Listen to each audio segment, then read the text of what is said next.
Welcome to It Starts Within, a podcast from Platinum Performance, where we'll dive into the health challenges faced by veterinarians and horse owners alike. Join us for inspiring stories about the latest advancements in equine care, treatments, and comebacks. You'll hear interviews with elite competitors, innovative researchers, and the veterinarians that devote their lives to horses and the humans that love them.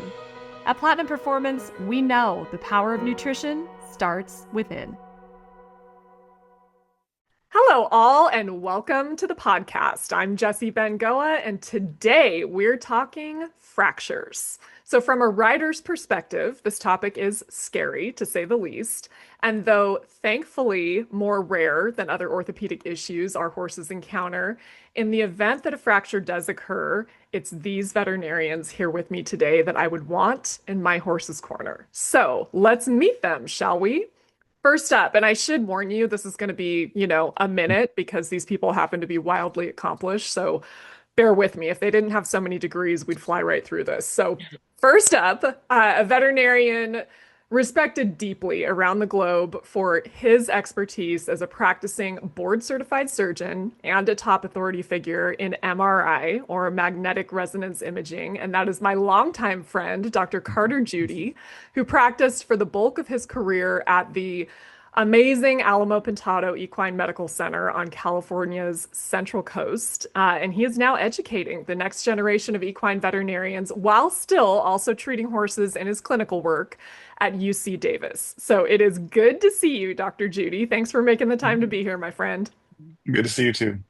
Okay, next up, Dr. Kyla Ortved, who, like Dr. Judy, is an incredible board-certified equine surgeon who happens to also be board-certified in equine sports medicine and rehabilitation. And her clinical work and research at University of Pennsylvania's New Bolton Center, they're both renowned. So she is just a really cool person too. So happy to have you back on the podcast, Dr. Ortved. Thanks for having me, Jessie. Amazing. And she was just lamenting that they're about out of power at New Bolton Center. So we'll hope she stays on the screen, y'all. And also here with us is a close colleague of Dr. Ortved's at Penn's New Bolton Center.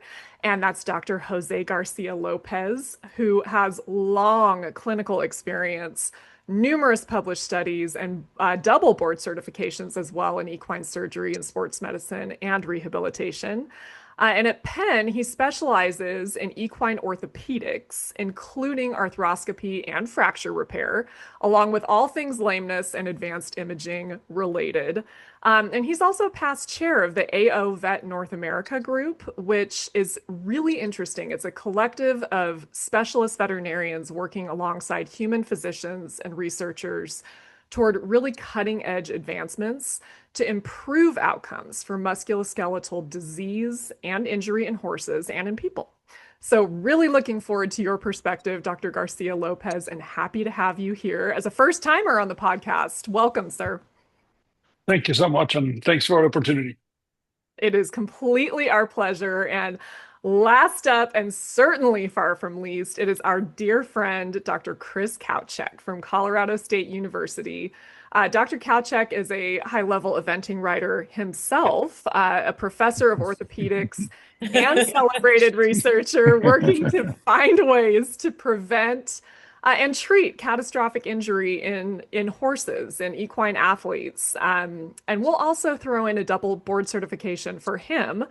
And he is a diplomate of both the American College of Veterinary Surgeons and also ACVS-MR, or Sports Medicine and Rehabilitation. So happy to have you here, Dr. Kawcak. Thanks, Jessie. And by the way, we might need to redefine high level of vetting. But you're very kind. Thank you. He's really good. He's pretty modest, y'all. So that's our panel, ladies and gentlemen. And if these people, like I said, didn't have so many degrees, we would be into the subject already. So let's do that now. The topic at hand, I really am looking so forward to hearing their perspective because it is very nuanced. And like I mentioned before, although fractures are rare, we've come a long way in being able to both identify risk factors, to treat fractures, to recover them better, to rehab them better, and to really give these horses a fighting chance at not just making it through initial fracture repair, but potentially returning back to work in higher numbers than ever before. So, I feel like for most of us as riders, we're certainly aware of the risk factors in equine athletes, but educate us, if you would, on what types of fractures you're dealing with, um, and really what their unique risk factors are. And I'm going to turn to you, Dr. Kawcak, to kind of kick us off. And I'm going to kind of throw a different fracture at everybody and allow each of you the opportunity to give us the deets on that specific one. Risk factors, causes, unique challenges of each. So, Dr. Kawcak, how about perhaps the most frequent fracture type veterinarians see, and that's splint bone fractures? Give us the 411. Yeah, I think it's a good place to start. I think most of those are traumatic, right? Like it's some sort of external trauma that occurs acutely. There's some indication that maybe some of them are fatigue related, but really a lot of times we associate it more with horse kicking the stall, kicking another horse, maybe interfering from another leg, things like that. They may or may not be open. In other words, associated with an open wound, possibly contaminated, those things. But um, they, I'll say fairly straightforward to deal with in general, right? It's either fractured far enough down the bone to where you can just remove the fractured piece. Or if it's high enough up on the splint bone, it could take a small plate or some sort of internal fixation to repair. Now, the caveat there is on occasion you'll have some that can be quite high up on the bone near the joints, right? So if it's near the carpal joints or the knee and the front leg or the tarsal joints of the hock and the hind leg, it then does become complicated in the sense that you have to take several factors into play, right? It's near a joint, you have to figure out, decide if the joint is contaminated, if it's open, and then the repair technique that you're going to use to try to help stabilize it. Now, frankly, sometimes the repair technique is doing nothing other than conservative treatment. And then sometimes it becomes more complicated with screws and plates and things like that. So I'll kind of leave it there. It is one of the more common things that we see. Thankfully, most of the time it's fairly straightforward, but it can be more than just your simple splint fracture in some cases. Sure. Thank you for that. Dr. Judy, next up. Yes, ma'am. Condylar fractures, sir. Oh, well, good old racehorse injury, I suppose. I figured you'd seen one or two in your day, so I thought I'd Well, come yeah, but it's interesting. We don't see nearly as many as we did in the past, at least in my practice, because of changes in footing and things like that, and all the experimentations that went on at Santa Anita with the surfaces. But certainly a fatigue, a combination of a fatigue fracture based on top of an acute overload injury that can occur in race horses. They can occur in sport horses as well. I would say it's much less frequent than that in the sport horse. Um, it really comes down, when I think of condylar fractures, I think of pretty much which side it's on and which leg it's in. If it's a front leg, a hind leg, versus medial versus lateral. I think we all agree, we all love the lateral non-displaced condylar fracture in a young racehorse that takes 2 screws and then we can move on. But undoubtedly, a lot of them end up being hind leg medial condylar fractures that are incomplete, non-displaced, that spiral up the leg, which may involve a much more complicated repair and arguably a much more complicated anesthetic and recovery protocol as well.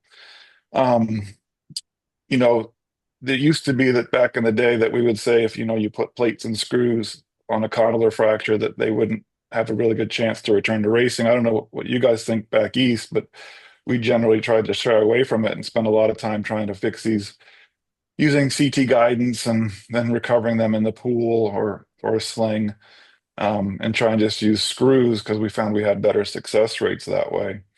But I think we've come a long way in treating these and have a lot more success than we might have in the past.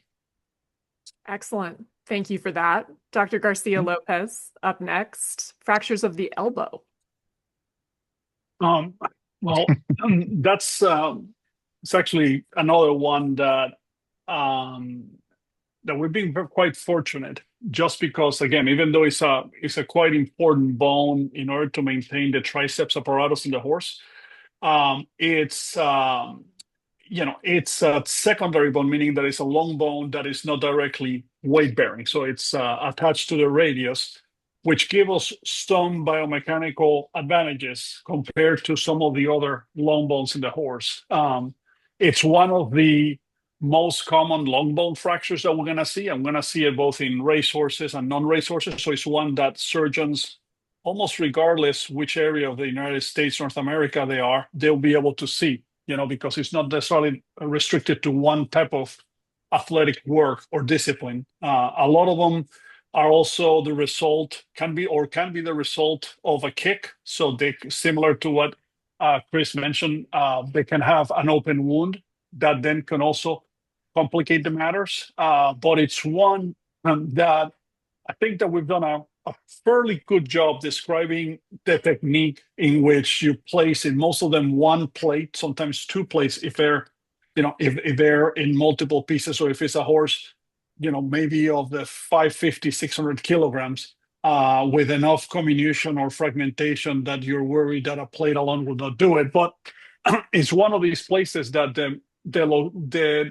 the function of the olecranon or the ulna with regards to also the triceps, in which the tricep is always pulling, makes the back of that bone the tension surface of the bone, in which, from a biomechanical standpoint, is where a plate or an implant is the strongest. So one of the things that anytime that we're fixing a fracture and we're using plates, for example, we have to remember that the biomechanics, depending where that fracture configuration or which type of bone we're dealing with, we're going to have surfaces that are going to be tension surfaces or bending surfaces. And like anything, if you have like a piece of, or like this pad, if this is an implant and you are in a bending surface, by doing this, you're going to fatigue that implant, and that implant is going to be much more prone to failure. And with a horse, with the horses that we're dealing with, this is a bad idea.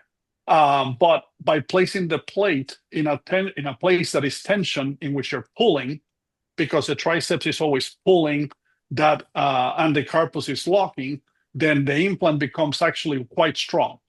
So by being able to then have a surface, which is that back or the caudal surface of the bone, is one that we can use actually a relatively small plate that if we use somewhere else in a long bone, we may fail immediately. Here we have a very good chance. And it's one that even, you have categories of a fracture, whether they're inside of the joint or including the articulation of the elbow joint, whether they're above on the growth plate if it's a baby, or if they're in multiple pieces. So there's different classification, but overall, we've actually been able to do a pretty darn good job at getting those guys back to work. Not that they're not challenging, because they are.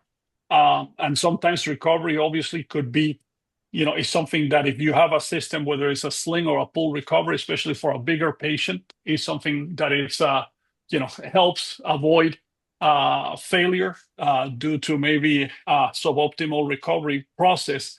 But it's one that we've been able to actually get some pretty darn good numbers of getting those horses back to athletic work, even in the ones that are fairly comminuted or also affecting the elbow joint surface per se. Excellent. I love that. Thank you.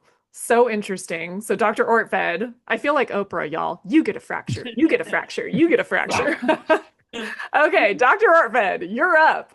How about the more rare tibial, radial, and humeral fractures?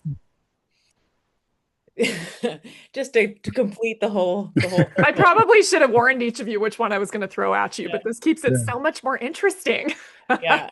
No, very, very much so. So, I guess when we think about those fractures, the tibial, radial, humeral, and femoral fractures, like everything up in the proximal limb and like major weight-bearing bones, I think we can think about them as incomplete fractures and complete fractures, because that's sort of a major category. Incomplete, if we see an incomplete fracture in a baby, or more typically in a racehorse associated with some stress fractures, especially in the humerus, or the tibia, those are excellent prognosis. If we catch them early, we rest those horses. Those bones have a tendency to heal really well, as long as they are pulled out of race training and given an appropriate amount of time. When we think of complete fracture, so when the ends of the bones are separated or unstable, that's definitely a much different picture. And really, unless it's the rarest of situations, we're really only talking about fixing those fractures in babies or small horses. So small ponies, miniature horses, and younger patients. And that's we've come a huge way, developing implants, and in a large part due to AO and its work with DPS, but developing implants that can withstand the load that even a small horse or a foal puts on these implants. And the fact that we can take a broken tibia, a tibia that's in multiple pieces, and put that back together, these fractures that we're talking about almost always will have two plates to repair them, but it's something that is a doable undertaking, and obviously requires, a surgical team that is going to be spending quite a few hours in the OR, and getting those fractures back together, getting them in line is very challenging, pulling against the musculature again, even of a small horse, and then putting those plates and screws on to get those bones back together. I would say, then I would love to hear if other people have different opinions, but I would say that those fractures, the prognosis, if the prognosis is always, it's not an excellent prognosis from the start, but if you can get the fracture to heal, I would say the prognosis for athleticism in those horses is very good. So it's sort of, can we get the fracture to heal? Can the implants hold the leg together until the bone heals?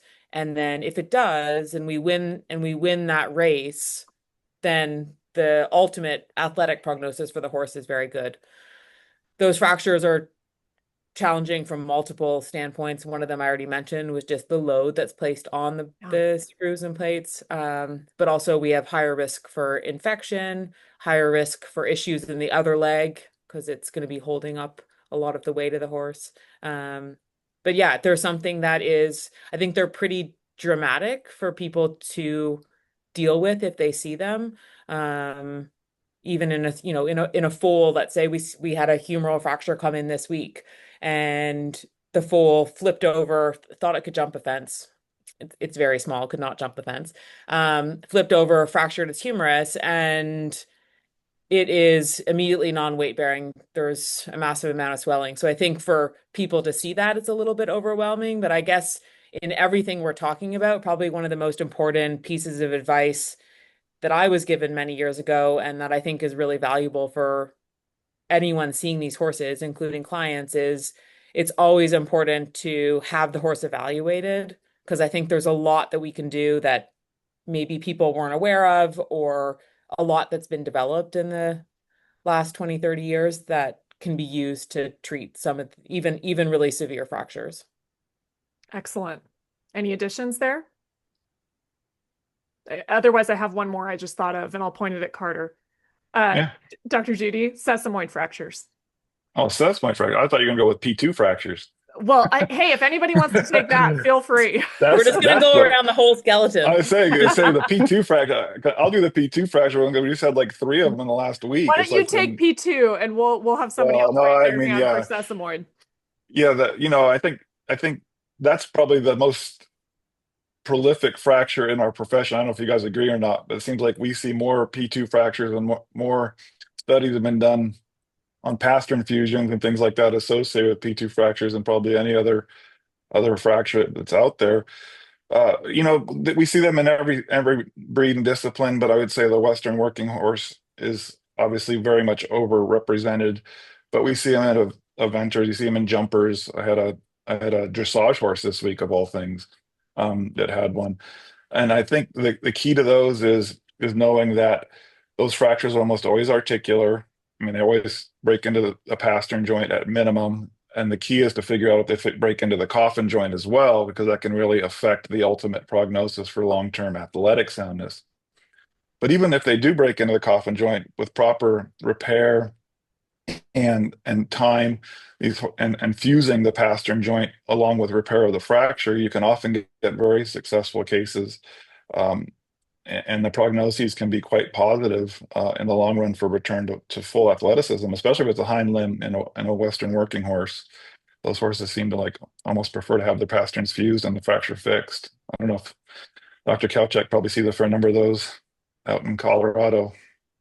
Yeah, the same. I mean, we're not a big racing area, so, the predominance of our fractures will be, like you said, P2 fractures. And I think you covered it well. Again, back to similar to what Kyla said, the implant constructs we have today, especially fixed angled constructs, make that surgery a lot more effective. Horses don't have to spend as much time in a cast after surgery as they used to, which I think is critical. And we just, as time goes on, we learn more about what we can do. Like you said, the coffin joint, we used to feel that when the coffin joint was involved, that was a terribly poor uh, prognostic indicator. I think today, especially with CT, interop imaging, things like that, we can feel a lot more comfortable about how a particular horse is going to do. So, yeah, quite common, but especially again for those of us who are in an area that just don't have a big racing population. Excellent. Dr. Garcia Lopez, Actually, so one question there, actually, because this is, yeah, I agree with you with the P2 fractures in particular, and again, P1 fractures also, but similar to what Kyla mentioned before, but P2 fracture, especially if you're dealing, let's say, a hind leg, whether it's an English four horse or a quarter horse that is being lunged and fractures, and they're comminuted and they explode. Okay, those are ones that, because of, I think Carter also alluded to it, because of all the work that people have done, especially the group out of Texas A&M with Dr. Watkins, with looking at the pastern fusion techniques, etc. Those are fractures that can be fixable, even though radiographically can look like there's no chance. And one of the challenges that we have a lot of times is sometimes those horses get euthanized before they actually consult with anybody, because they radiographically, in fairness, if you're a vet and you're not used to seeing those, and they blow apart, and the dorsal aspect is in one hemisphere and the palmar plantar aspect is in a different zip code, you think there's no chance here. And sometimes in social media inclusive, you'll see it, that horses will get euthanized without really consulting. And those are fractures that it's remarkable how can, even they're in multiple fragments, because of the joints that we're dealing with, you can actually bring them together and not only save the horse, but a lot of those could have an athletic future. So it's one that I think that we have to do a better job educating the owners and vets and trainers, the public in general, basically, and our colleagues, to at least consult. Obviously, financially, those could be expensive because they do, take time, and the rehab can be long. But those are ones that I think we can do better at at educating the folks out there to at least consult with a surgeon that has had experience with those fractures, because most of them can be fixed or can be saved. And just to add to that, I mean, and kind of play on what Kyla said too. I mean, I think probably one of the biggest source of improvement we've had in fracture fixation has been the triage care at the front line, Yeah. by the referring veterinarian, right? And I do think, it's important for people to understand it's a very emotional time. There's a lot going on, but if they can get control of the horse, even like we all know, stabilize that distal limb, even with the splint, give that horse a chance to at least settle down, be able to prop on a splinted limb, you then have time to make a decision, right? So shoot x-rays today with text messaging, WhatsApp, email, and the way the veterinary field is connected, you can get those x-rays off to usually to a surgeon pretty quickly without causing extreme undue stress to the animal, which I think Yeah. is really important to the client. So I do think as we're getting better, our frontline colleagues are doing that more and more. But like you said, Jose, there's some that just look terrible and certainly would look terrible, to an inexperienced veterinarian and certainly to a client that do very, very well, in the right hands. So yeah, we can always do better for sure, but you do have time. You can make time for yourself on the front end by stabilizing that for sure.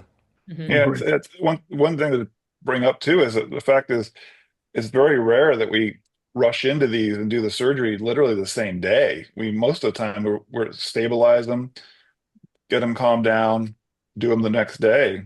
I mean, unless it's incredibly unstable proximal fracture that you just have no options, even those you still take the time. It gives everybody time to think and breathe and decide what to do, and often get a much better plan and then ultimately much better prognosis. So I think we often forget about that, that it's like while they're emotional at the time of the occurrence, like Kyla mentioned, it's just like you can often take a deep breath and get them stabilized, get them shipped to a facility, and then everybody can take the moment to think about how they want to proceed and let reason take over instead of emotion. Well, and I think it also allows the horse time to learn to deal with what it has, right? I mean, Mhm. it takes all of us, right? We've all had injuries. It takes a bit to like kind of settle and kind of learn to adapt and know, life's not going to end tomorrow. I can deal with this. And horses will get there, most of them, I think. Yeah. So those are really good points. Yeah. The slow down, don't panic. There's often more options than you think at Yeah. hand. Good life lessons for a lot of things. But Yeah, very true. yeah, because I'm talking to this group who are all at large referral centers, right? So I'm sure it is very scary and looks ominous in the field.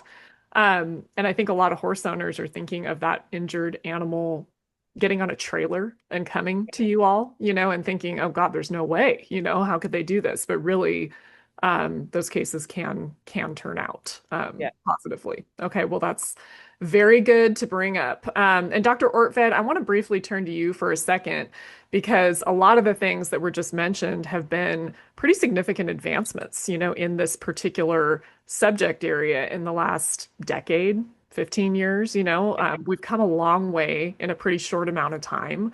So briefly, top line, what have some of those major evolutions been in fracture repair that you all have seen in your careers that have taken this from, I mean, let's be honest, several years ago, 20 years ago, these were euthanasia situations in most cases. Now they're not in a lot of Yeah. cases, depending on the specifics. But what are those major points that have kind of come about and changed the game? Yeah, that's a great question, Jesse. And I still think, I still have people ask me, well, if a horse breaks its leg, don't you just shoot it? Like that's like a fairly common general public sort of perception. Like, well, what do you do in your job? Because that's all you do. Um, so I would say the major advancements are certainly the implants that we use have come a tremendous way in the last 20, 30 years. So the implants that we use, like if you show and sometimes we do, you show these implants to a small animal surgeon and they look very large and a little robust. But for the horse, I think that's allowed us to repair things that were impossible before. We've also moved into a place where we've adapted some specialized implants, so we're able to fix things that require some sort of plate that we didn't have before. So I can think of an example of a plate that has a T at the top, that allows you to put multiple screws through it. So there's these different plates that are really useful for specific types of fractures. So there's been a lot of development in the implant side of things.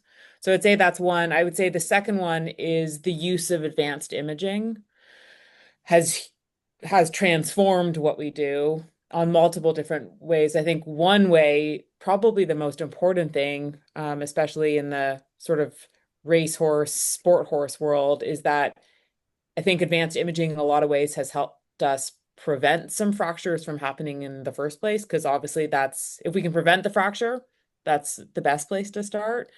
And then using things like Chris was mentioning, like CT guidance of fracture repair has really moved the needle forward. We are able to do things like coffin bone fractures with that you have a very small margin for error, and you can use a CT to say this is exactly where the screw has to go, and it can go there. Or like Carter was mentioning with these especially hind condylar fractures that propagate up the leg, where you need to be very specific in where your screws and plate go so that you can stabilize the leg appropriately. We can now see that in 3 dimensions, which is something that we couldn't see before. And then the final thing I would mention is probably the post-operative recovery and rehab that has now really exploded in the past, God, I would even say like 5-10 years, where we've taken something where it used to be fairly simplistic. We would do the fracture, fix it, and then put the horse in the stall and let it hang out for the next 3 months. And I think especially people who have really dedicated themselves to rehabilitation, equine rehabilitation and physical therapy, have really developed this field. And we have all these different protocols now. We have all these different types of physical therapies that we can really focus on. Okay, this horse had a major injury.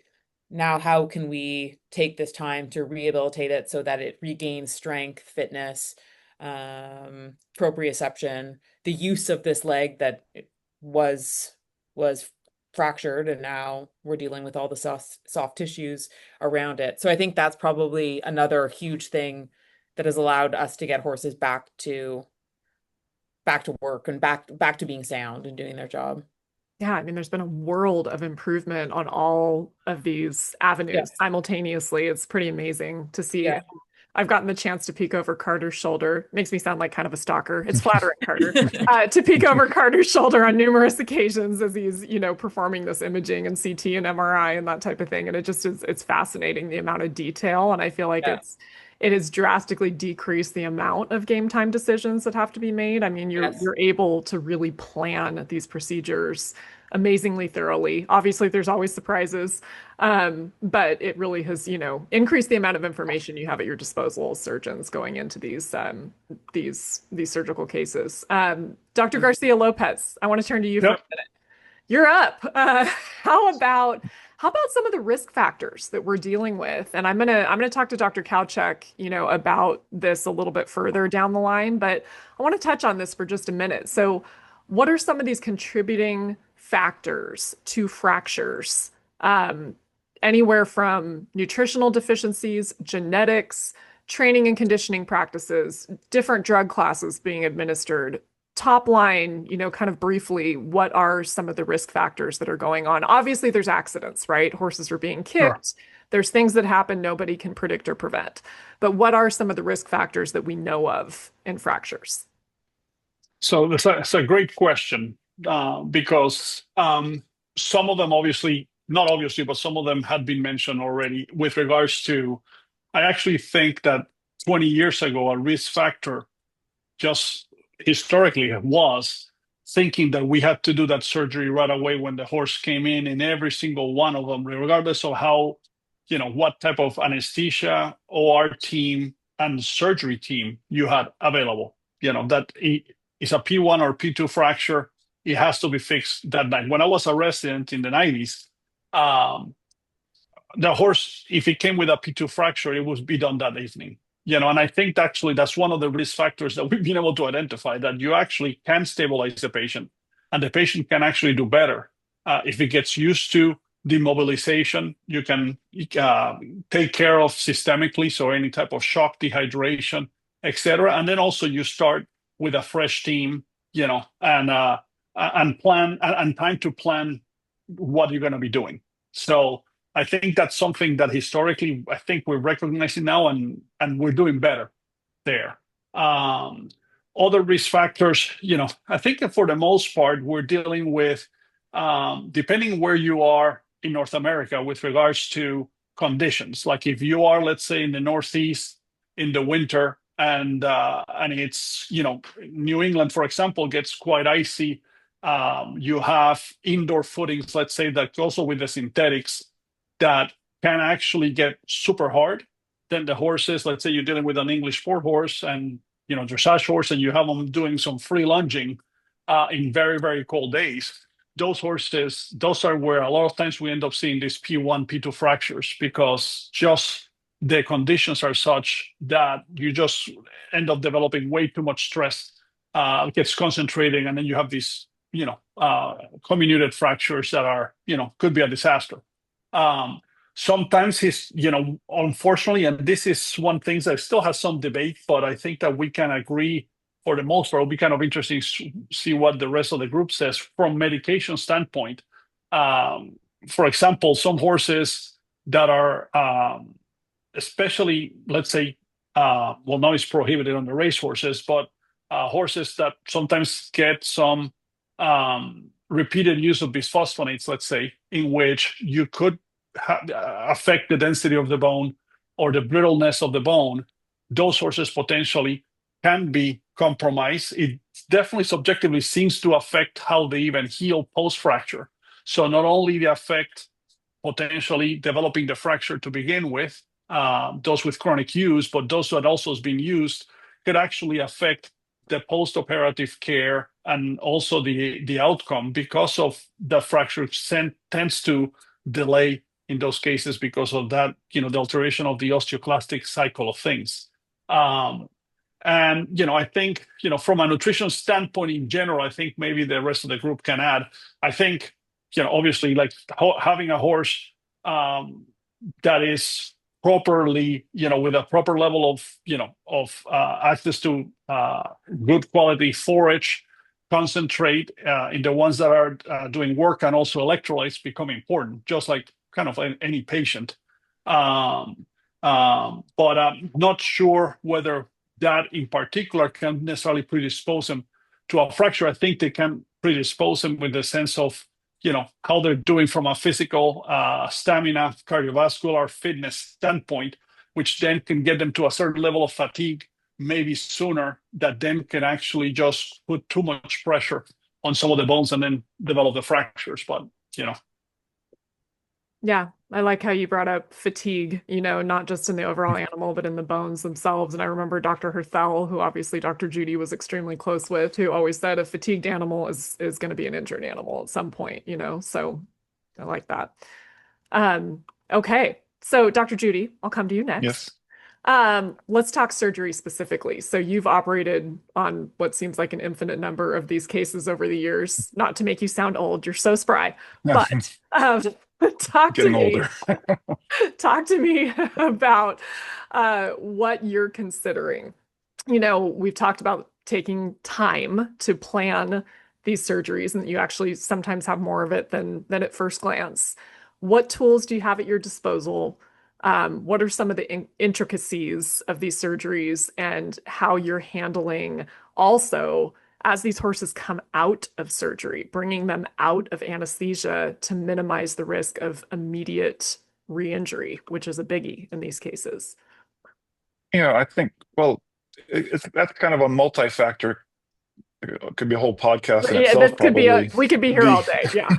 Yeah, but long story short, I mean, like, so, like the things that I think about are like, does this need to be an open procedure, or can be done minimally invasively with imaging, or Kyla mentioned the CT guidance for coffin bone fractures, where you can make like, now you can make a 10 millimeter hole instead of like a whole hoof wall resection to do a coffin bone fracture, or can we put a plate in with minimally invasive techniques, or just screws?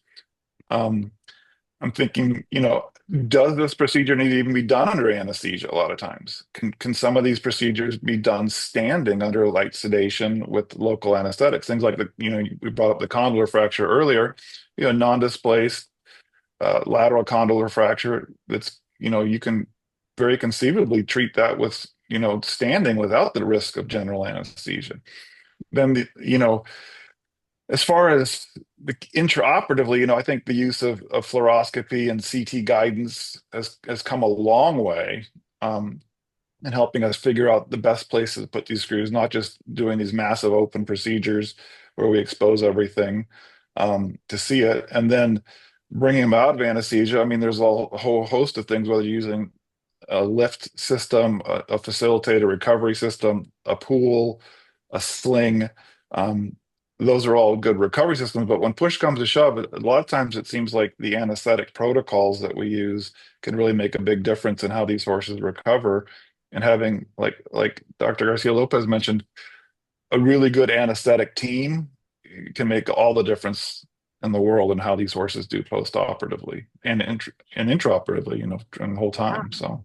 Because for our listeners, correct me if I'm wrong, I'm obviously speaking to the experts, but a horse's first instinct is fight or flight, right? And you try and calm them down as much as possible, taking that time before you operate. Because I've heard a lot of veterinarians say, well, the state of mind that a horse is in as they're put under is oftentimes the state of mind they're in when they come out. So you're really trying to achieve calmness as much as possible and also keep these animals calm as they come out. They're in a foreign environment, and I know watching what you all did at Alamo Pintado a lot of the time, from the warm water recovery pool to even, I know Dr. Herthal used to recover them occasionally out, outside, so they're not in a foreign environment. So interesting, the different tools that you have and different options that you have there. Okay, so I want to switch gears just for a minute. So, Dr. Garcia Lopez, I want to come to you. So, when these fractures can be corrected surgically, what are you worried about in terms of recovery? So, we just heard Dr. Judy touch on kind of the nuances of bringing the horses out of anesthesia in a controlled manner to minimize re-injury. But how about their immediate aftercare, in these cases? So, how big of a concern are things like re-injury, secondary injuries, contralateral limb laminitis, other things that may come along where you're dealing with a fracture, but you may be dealing with something else, either immediately or soon down the line? Yeah, so that is that is the big issue that we deal with. Like one of the big differences that we have in orthopedics, same thing when you speak to a small animal colleague or a human colleague, like with in AO, all these arguments or conversations, like the human trauma folks always are fascinated with the things that sometimes we're doing, because one of the huge challenge that we have, as you mentioned, with is that not just you have to fix the one leg, but you have to make sure that the horse is immediately weight bearing. So you have to have as close to what's called absolute stability, or as rigid of an implant or of a fixation as you have. So you have to align the bones, or you have to have an implant or implants that are stiff and strong enough that can actually make the horse comfortable immediately, which again is an unheard thing in human orthopedics. Like, if they fix your femur, they don't have you stand up during your recovery from anesthesia to start walking.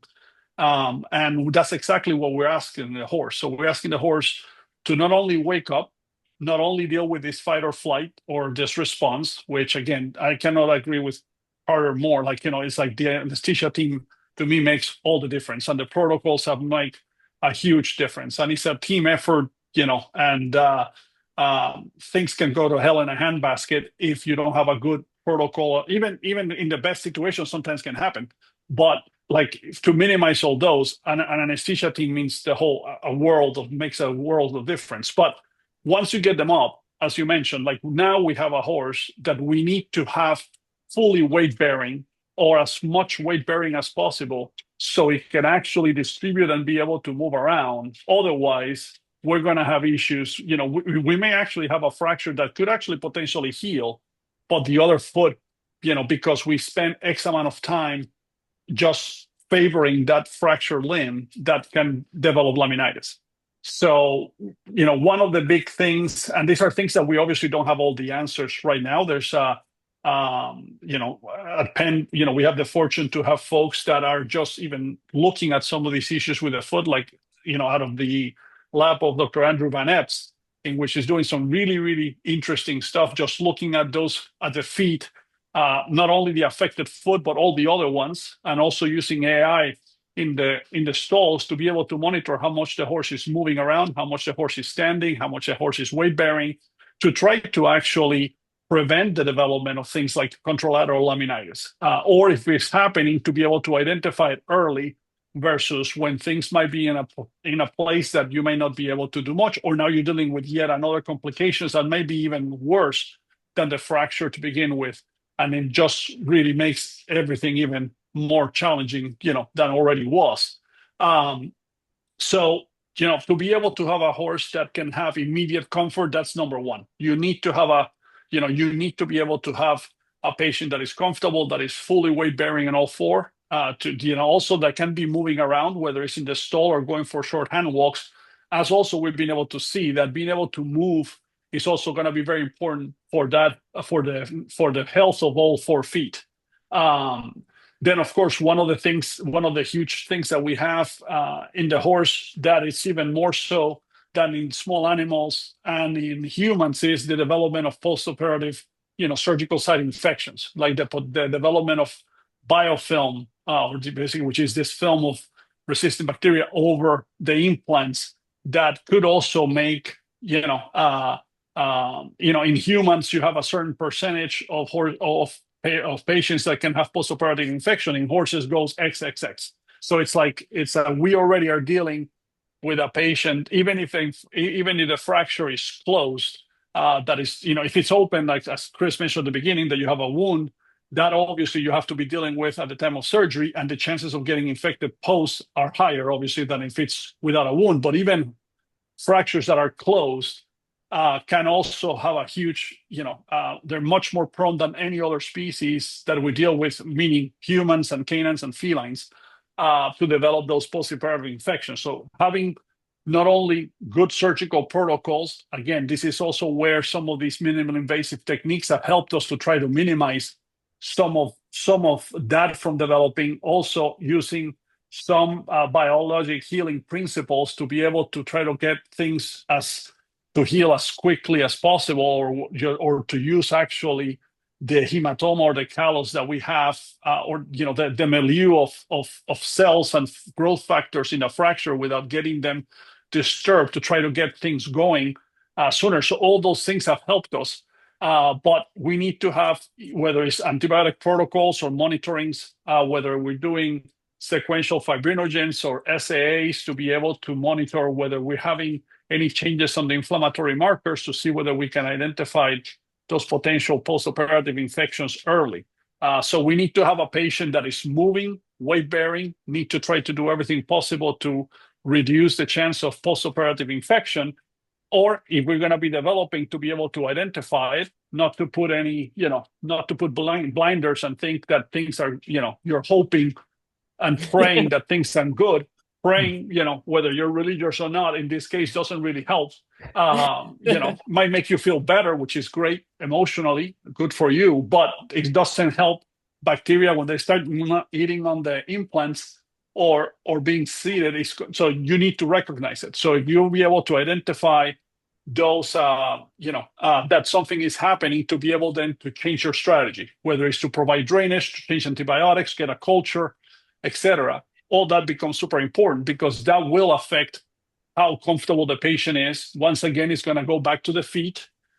Then also it can affect the GI system, nutrition, how he eats, making sure that, we're not only have maintaining a good appetite, but also that we're able to tolerate and pass good manure so we don't develop secondary infections. So we have all these parameters from the musculoskeletal to the GI, temperament, etc., that we have to be dealing with. I love it. Thank you very much, sir. And I want to shift to a subject real quick that I think a lot of horse owners don't understand, that even though I'm talking to four surgeons, your favorite topic is prevention. I mean, you would love it if you weren't seeing these catastrophic cases. And so prevention is key. And there's also, I think, a lot being done in this area that a lot of horse owners are unaware of, that you can actually predict and prevent much more so these days than ever before. And I'm going to turn to Dr. Kawcak on that. So take us through some of the work that you and your team have been doing at Colorado State, obviously joined by several of your colleagues on the line here today in terms of their work in this area too. But talk to me about what you're learning, what you're studying, what your goals are in terms to better predict and prevent fractures in equine athletes. Yeah, it's definitely a hot topic now, and like you said, there's a number of groups well beyond ours that are working on this. In fact, probably the biggest effort right now is one that AEP is taking on. So injury prevention in racehorses is a big effort. The AEP biometric study started this year. Uh, Long story short, there's 6 companies out there that have devices or technology that can monitor horse movement and workload. And so AEP coordinated fundraising efforts to basically, fund those 6 companies uh, over this year, 2025, to monitor 100 2-year-old thoroughbreds each with their technology to try to identify which ones could work well in helping to identify horses at risk of injury. And that can be done a number of different ways. A sensor is a sensor. They're all fairly similar in what they can do, and they measure motion. If they have GPS, they can measure, distance and gait and speed and those things. And what you're trying to do is, as an example, we know in thoroughbreds that condylar fractures, sesamoid fractures are associated with the amount of high speed work that a horse does. Sue Stover and her group at Davis showed that time and time again. So as a horse gets into kind of a high volume of high intensity work, their chances of fracture go up significantly. So that's one way we can kind of monitor a horse in particular, is just how much actual volume of work are they doing, and can we use that information to manage them going forward. We also know too that as horses get close to, as Carter said earlier, a lot of these like condylar fractures or fatigue injuries, they might happen acutely, but the whole process develops over weeks to months ahead of time. And what the hypothesis is that as that horse starts to develop micro damage before they fully show you a clinical fracture, they may start changing how they move. And there is some evidence to support that. And there is evidence to support that these sensors can start to detect that change in movement. And so that's another way that people are looking at this. So really being able to monitor how a horse moves and be able to capture how much work they're doing is probably the 2 biggest benefits from the technology. And there's 2 other ways too. One is people are looking at the physiologic data, heart rate variability, the horse's response to what's happening in front of them. And I think, as pain develops, you can start to demonstrate some changes in how that horse reacts to it. And then behavior, that work has probably mostly been done in the sport horse area, but we're starting to identify, again, same as people, in athletes that's painful or starting to develop pain and stress, their behavior will change, whether it's human, horse, whatever. And so I think that's another area using, say, video and video-based AI techniques that people are starting to just gather longitudinal data to see how an individual horse changes over time. Now, talk to any good trainer, they'll probably give you that information, right? But just to become a little bit more objective with that, provide more data, more help to the trainers and veterinarians to help make decisions going forward. Um, I think, again, long story short, because it is a big topic right now, that's kind of the areas that people are looking at, to try to find a way to identify that horse early, not to diagnose the problem, but just to say, hey, something's changing in this horse.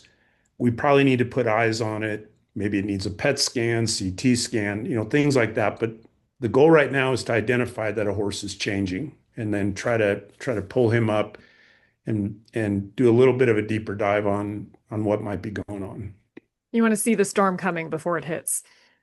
That's Jess, the hope. Yeah. can I say one thing on that too, just for clarity? Because of all this work that's been done, which is pretty transformational in terms of these athletes, what we're talking about just in terms of owner education, what we're talking about really is stress fractures. So these fractures where we have micro damage occurring in the bone and it accumulates over time, and then eventually the bone breaks because of the stress that it's under. Obviously, some of the fractures that we see where the horse gets kicked or the horse fails to jump over a jump, where the bone is just overloaded in that single cycle, those are not necessarily things that we're going to be able to prevent, other than trying to keep horses safe. And that may be a bit of a losing battle. So yeah, just so that people, like, there's definitely two arms in terms of how fractures occur, and where we can make our biggest difference is in the stress fractures. So, Kyla, that was my next question to you. So thank you for sorry. taking that. But no, I mean, hey, way to read my mind, girl. There you go. So no, because I think a lot of horse owners don't understand that there is subclinical underlying pathology in most of these cases, and it's a weak link, right? And it's something that you're not seeing with the naked eye. In a lot of cases, there's not a way to visually see this coming, and I remember Dr. Matt Durham explaining it to me. He goes, it's like a postage stamp. It's like the perforations between postage stamps. There's a weak link there, and that is where something catastrophic is going to happen if not identified. And so things like you're talking about, Dr. Kawcak is talking about, is using this technology to hopefully be able to, in greater instances, see those things coming, and that would be the hope for the future. Yeah, and I think for people, an analogy I use often with clients is people who are runners and they start to get some shin pain. And if you don't acknowledge that and take the time, and it's obviously a lot easier in human patients because we can articulate, this is bothering me, doesn't feel normal, that can then go on to develop a stress fracture that can be much more difficult to deal with. And it's similar to horses, except for we're even at a massive disadvantage because they can't tell us what's wrong. And often we think about fractures causing lameness, but in a lot of these horses, they are either able to compensate for that lameness and not show an overt lameness, or they have multiple limbs that may have some stress related changes. And so they don't look unsound. And that's where Chris was mentioning, and a lot of the work Chris is doing, looking at this sensor data and also looking at the behavior of the horse. Is something changing that's saying, like, I'm painful, even though I'm not showing you an overt lameness, something is going on. They tell us a lot if we listen with not just our ears, but our eyes and all the technology we have. So yeah, absolutely. I think those are amazing points. Dr. Judy, I want to come back to you. Just for just a minute.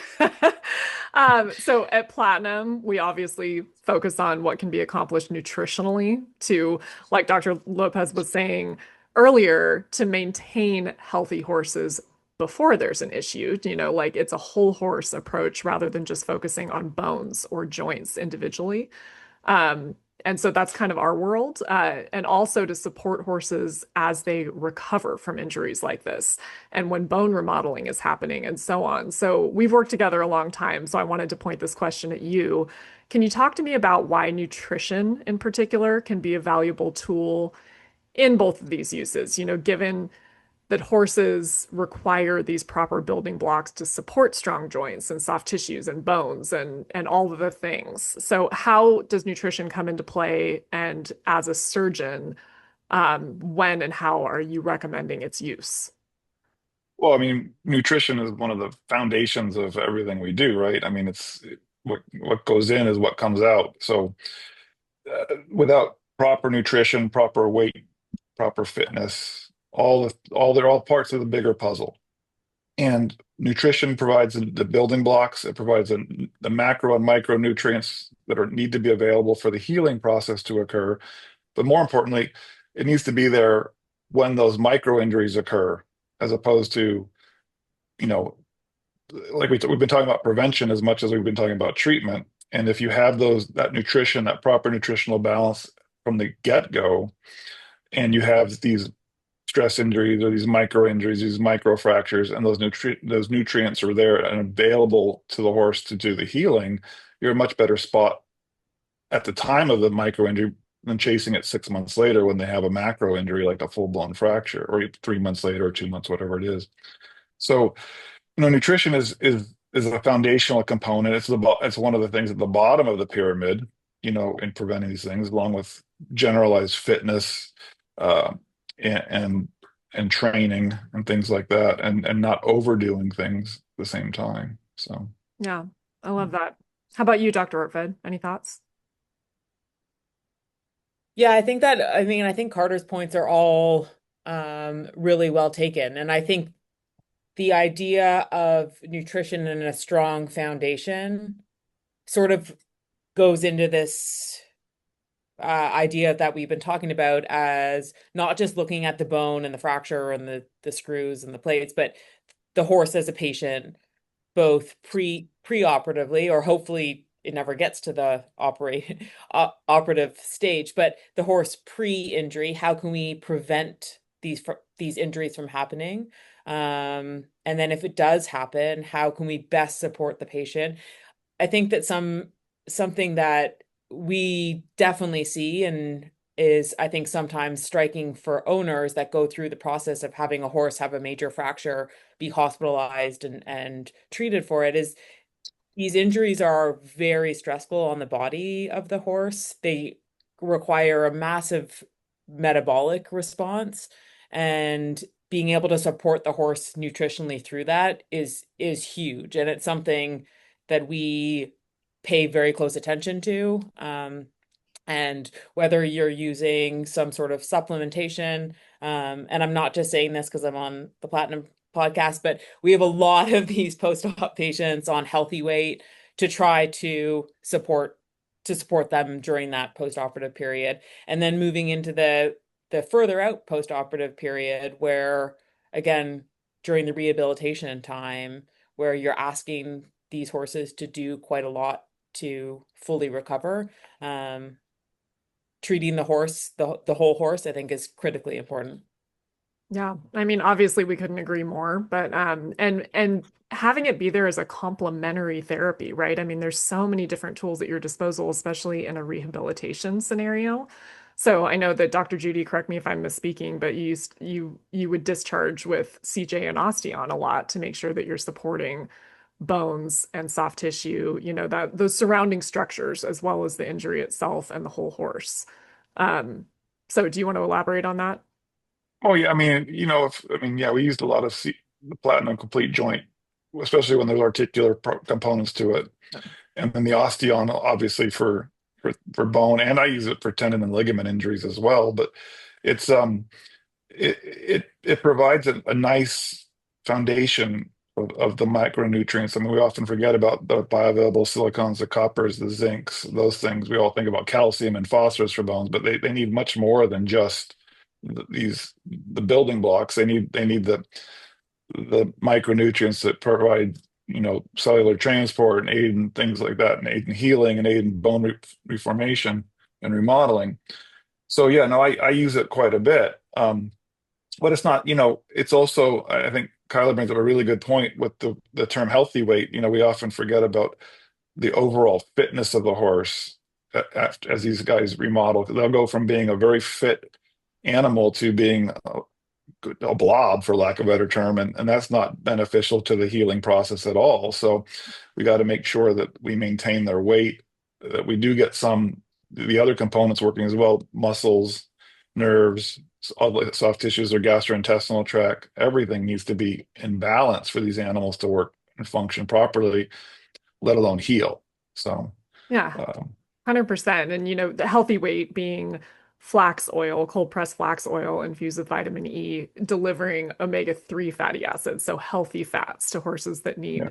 support in their body condition. Because nothing strikes fear in my heart more than walking through a hospital setting and seeing jugs of corn oil out, and you're like, oh God, like, no, don't do that. And so I'm glad you brought up the healthy weight, because obviously maintaining the body condition or helping to support the horses that naturally gets it back is important. So Dr. Garcia Lopez, I want to come to you as we kind of start to round out here and talk a little bit about the rehabilitation. So as Dr. Ortved mentioned earlier, timing is huge in these cases, and not so many moons ago, they were put on stall rest, for elongated periods of time, and we now know that we were doing those cases no favors, most of the time. So as these horses come out of surgery, these injuries are quote unquote fixed. What are you considering? What are you recommending? How are you working with your rehabilitation colleagues to get these horses back to work or back to whatever level of recovery you're hoping to achieve for them? I think that's a great question, and it's something that you mentioned, perfectly. Like, I would say once again, 20 years ago, when you had a horse with a condylar fracture or or a cannon bone fracture, let's say, or an ulnar fracture, it was all basically the same. Like 1 month of stall rest, another month, of walking, then in a paddock, then in a large paddock, and you're back to work. Like, like it was like there was no variability, and we were not obviously helping those patients. And there's still, I have to say, one little caveat is there's still quite a bit of things that we don't know on the rehab of every specific injury. So I think we're doing a much better job. I think that we are getting these horses into a more controlled exercise program sooner than we were. We're still, in some cases, still kind of doing similar exercises for different conditions, and maybe, like let's say in 10 years, we'll know more, especially as we're starting to have more work done, more objective or evidence-based work when it comes to the rehabilitation side of things. But in a lot of these ones, I personally really like to get them, walking early, whether it's walking first on a flat or using whether it's obstacles like ground poles or serpentines or things that can actually get the range of motion going for them. Like to also be, if it's available, and depending on where the horse is coming from, is more available in some places than other. Also, including work in other surfaces, whether it's a soft surface, whether it's in a water treadmill, depending on what type of lesion we're dealing with. Sometimes the water level, we have some evidence on that side of things. Still, there's some that needs to be figured out better. But the water level is not the same for every single condition. Whether we want to have buoyancy, whether we want to be able to have a horse, splash or get that range of motion going earlier. So in the cases that we can include that earlier in our rehab process, we're also trying to use it. And then also, depending, and again, this goes if you have, whether you have an articular injury that you fix, but let's say at the same time you have a soft tissue injury, whether let's say that you had a sesamoid fracture that is also, or a splint bone fracture, as Chris mentioned at the beginning, that also has a suspensory ligament or a suspensory branch component. You have to remember that, yeah, you might have removed that splint bone, but now you have a soft tissue injury that is actually what's probably going to be that limiting factor on your rehab, and you should probably focus your rehab to make sure that you include that soft tissue injury. And then that soft tissue injury, rather than just say we're going to just do this for 6 months, similar to what physio is on the human side, in which you're going to be doing evaluations every 6 to 8 weeks. Again, depending on the case, you might change the parameters of when you're going to be reevaluating those soft tissue injuries, so you can actually then change your rehabilitation accordingly, because not every single horse is going to be healing the same. You have one, again, talking about nutrition, whether this is a horse that it's in a better physical state, has a better muscle support, the core development is better. Those horses may have one rehab that is going to be moving very different than a horse that basically, because of maybe it was a chronic condition, was more emaciated, or one that maybe was not getting the best nutrition. You're still not playing catch up. So that rehab cannot be the same as that other horse. So you have to, kind of make it very specific one to the other. But then you also have to have benchmarks to be able to evaluate those patients to say, okay, we're moving along. We're not moving, either fast enough, or we're actually taking it too fast and we have to back off. So that's kind of like the way I try to look at it. So not only you're dealing with, again, bone, articular cartilage, but you also have to remember those soft tissues and make sure that not every single patient is going to have the same type of rehabilitation. But in general, trying to get them to do something earlier than we were doing before. 100%. And, something that I've observed talking to a lot of very brilliant veterinarians is a couple things. From a horse owner's perspective, it's an expensive process. When you have a fracture fixed, it seems daunting, the recovery and the rehabilitation. But, through so many conversations, focusing on a veterinary directed rehabilitation protocol is so key because of a couple things you just said. You can't just throw every case in an aqua tread, in an underwater treadmill, and expect that to be the right protocol. Sometimes that's going to exacerbate the issue. Sometimes it might be the right call, sometimes it's not. And you need a sports medicine veterinarian to be directing those calls. And so I would really encourage, riders who are listening to do that, and also to commit to the follow-up care, because they've got that baseline from that injury. And as this horse is going through a rehabilitation protocol, is maintaining that relationship with your veterinarian and making sure that they're able to do these check steps through the way, so sometimes adjustments need to be made.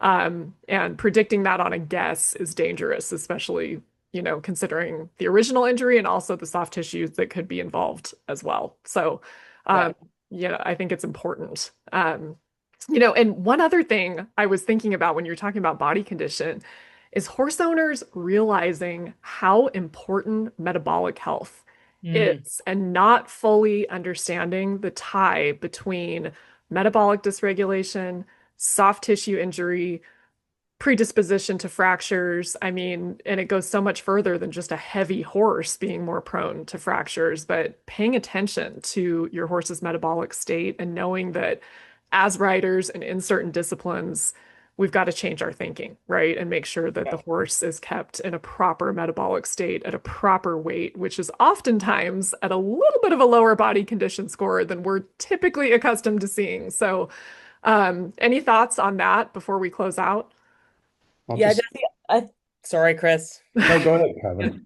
Well, I was just gonna say, as you're saying that, you think about the effect of diabetes on human patient injury, infection, recovery is, it's so well documented. It's massive. It's a massive risk factor. And we're really just sort of at the tip of the iceberg, understanding the metabolic health of horses. And I think something we have understood over the last 10, 20 years of research is that there are a lot of horses that have insulin dysregulation.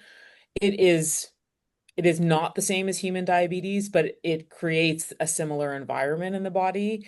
And having it definitely 100% puts horses at risk, as well as the other metabolic conditions for injuries happening and then poor recovery from injuries.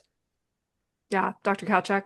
Yeah, just to add to that, I mean, I think the regular checkups I think are super important. And I think also, depending on the rider, if they have a trainer they trust and work with, getting their insight too, because not only do they have experience, but they have another set of eyes. And I'll give you an example. Um, as most of you know, my better half is a very, very good sports medicine clinician and a very good horseman. And we actually had this discussion last night. I'm bringing my prelim horse back from an injury she had in January. Um, and she's up to doing trot, canter set. We're back to jumping, all that. She feels super good. And Erin took a look at her last night. She's like, man, her top line's just not where it needs to be. And so, that was an oversight on my part because I'm putting eyes on her every day. Erin's kind of looking at her periodically, and it's like, we need to up the core strengthening exercises, which we did early on. Then you get back in the saddle, you've got limited time because life happens. And so the point being is, don't be afraid to have your veterinarian out more frequently than you probably think.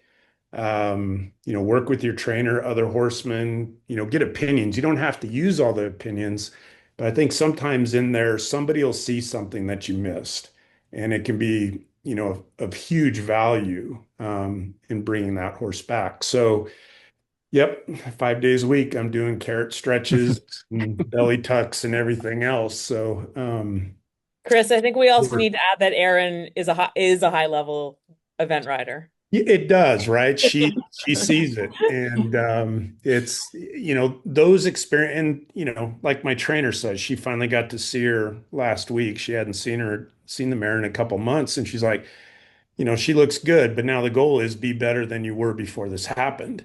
Yeah. And I think as a rider, that's what you're hoping for, because now you're dealing with something that has affected that athlete going forward, right? It's the same in humans. They've got to learn to deal with what happened to them. And so, 100%. yeah, I do enjoy the process bringing horses back.